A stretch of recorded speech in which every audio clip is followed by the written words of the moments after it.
Business Leadership South Africa has come out in support of ANC's new leadership, but has stressed the importance of initiating reforms. Joining me now in studio to discuss this and more is BLSA Communications Director, Themba Maseko. Mr. Maseko, for your time, I thank you. You're a man who's affair with the workings of government. You have worked within the presidency. What lies ahead for the new ANC president as he eyes the all-important 2019 national elections? Yeah, it's a very important moment for him. He needs to put his stem firmly on the ground and make sure that he takes control of the leadership structures of the ANC. And as we know, the election process is still unfolding. They still have to elect the other members of the National Executive Committee. And the jury is still out about how that structure will be made up. But he still has to stamp his authority as president, because the branches, the delegates have given him the mandate to be a leader. They've given him a team. So we are all not sure whether he's completely happy with the team that he's been given, but nonetheless he has to work with what he's been given there. And with his experience and history, I think that Cyril can do it, can lead. You mentioned the part that he will have to stamp his authority, and I agree with you. But my question is, how does someone with a margin win of 179 votes really stamp his authority? How does someone who really got half of his desired slate in the top 6 stamp his authority, when some say he has to work with Zuma allies like Ace Magashule, like David Mabuza, like Jesse Duarte? In a political environment, leaders do understand that sometimes you choose your team, and in most cases you don't choose your team. And as a political leader, you've got to have the leadership skills, the qualities that will enable you to bring all of these people together, get them to understand that the country is almost nearing crisis point. The economy is faltering, there's unemployment, poverty, joblessness, and the mood generally in the country is not very positive. So he has to make sure that he stamps his authority by getting his top 6, top 5 members to understand that they now have a duty to unite their party, but most importantly, to focus on rebuilding this economy, creating jobs, and making sure that we change the sentiment of business, of investors, but even of ordinary citizens, so that we can all feel good about being South Africans again. Hey, sentiment is not a bad thing. I won't deny the impact of sentiment. Nothing really happened since yesterday, but the rand is trading better. The economy is actually, people feel like the economy would do better under Cyril Ramaphosa. But of course, that's just sentiment. It's not a tangible thing that really makes a long-lasting impact on people's lives.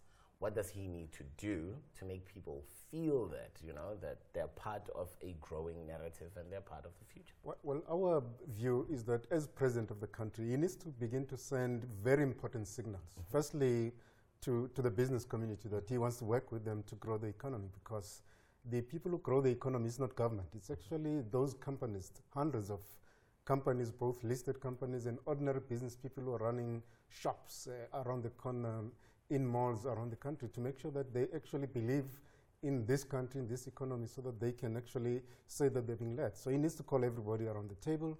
And as BLSA, we remain ready to sit with him around the table to put together what we term an economic recovery plan, to say these are the steps that need to be taken to make sure that we bring the economy back on track. But government has to come to the party to say what major policy reviews need to be put in place in the next 3 or 4 months or so, and so that we can actually start the ball rolling. What policy reviews is BLSA looking for? Well, one of the key examples is that firstly, he needs to make sure that there's policy certainty around the mining charter.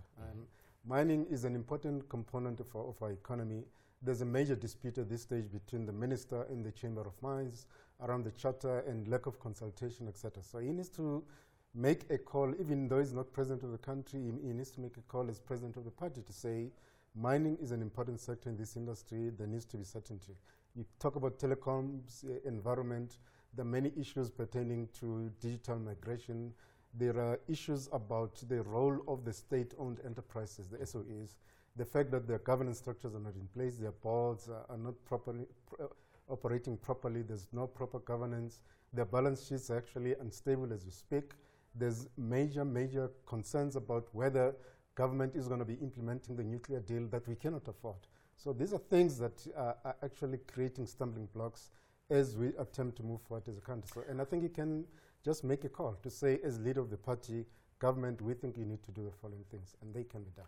That's an uncomfortable relationship there. I'm listening to how you're talking about it, and the power dynamics really at this stage. Absolutely. This is the day after Polokwane, almost, if you will. You know, you have an unpopular president with his citizenry, but who remains the boss of Cyril Ramaphosa in government. But yet Cyril is the boss of the party, which decides on government. You know where I'm going with this impasse. You know where I'm going with this impasse. Zuma may be gone, as he says, maybe going to join the Veterans League. But after 10-year presidency, he continues and he will continue to cast a long shadow, long after he's gone, on this country and how it's run. How does Cyril Ramaphosa solve that impasse? Does Zuma go? If I was Cyril, I would actually make that call, decide whether the relationship can work or not. The most important thing is that the two of them need to sit around the table to say, how do we manage the transition between now and the next general elections? And there are key decisions that need to be made. The courts have already said, for example, that the president is not in a position to appoint the National Director of Public Prosecutions.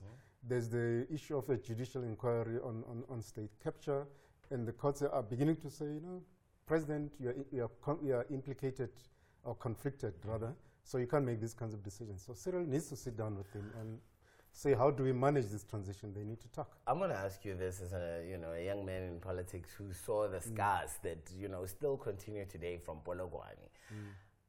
I thought about the situation yesterday as I was on the conference floor, and they were announcing the results. And I thought about it, it sounds like a logical thing to do, to recall President Zuma, because he may be a liability for the African National Congress going into the 2019 elections, but also a liability in government, right? But it would definitely make Polokwane not an anomaly, but a norm within the ANC, that when a new president gets elected, the old one gets recalled, wouldn't it? That would mean in 5 years or 10 years, Cyril will be recalled as president.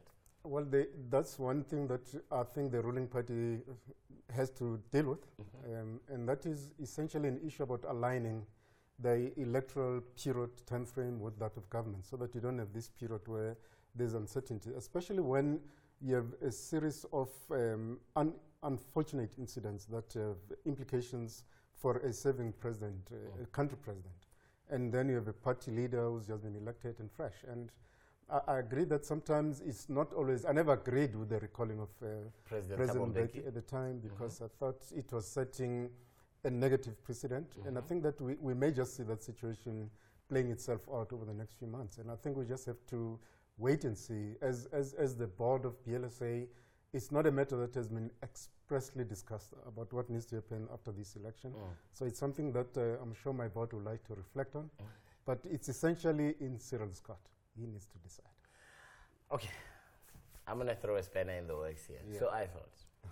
He most likely has to recall someone. He has to recall President Jacob Zuma. As I said, a liability on both fronts. He has not been a popular president, maybe within the ANC constituency, but that is not someone that you want him to lead you into the 2019 elections, because opposition will continue to attack the ANC through President Jacob Zuma. What about putting in dlamini-zuma as an interim leader?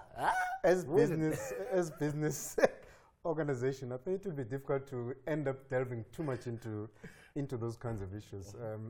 But I mean, the point still remains.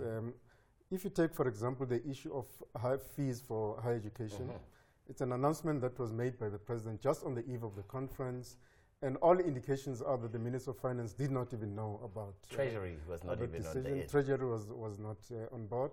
Universities were not given enough time to plan. So we are potentially facing a very, very difficult opening year for universities. And I think that a person like President Zuma did not help by making the announcement in the way that he did, without making sure that due process is followed. So I think that it will always raise challenges when you have a president sitting in the Tuli House and another individual sitting in the union buildings, so to speak. But it's an interesting challenge that he faces.